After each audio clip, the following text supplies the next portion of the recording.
Kalani. I'm Gene's grandson, and I think there's two things that come to mind.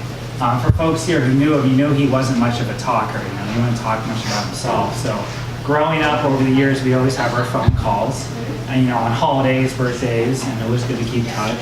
And for most of the time, it was quick. It was happy birthday, happy Merry Christmas. It's good to hear from you.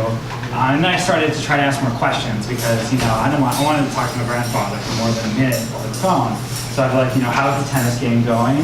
How are the Red Sox doing? How's the weather? And they would advance. And by the time I was 18, I finally hit a record of 5 minutes on the phone.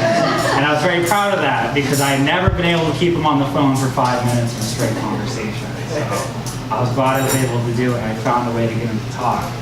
And the other thing I think of is I go back to last November. I graduated from university in June. It was the heat of election season, and I drove all the way out to Florida with my sister.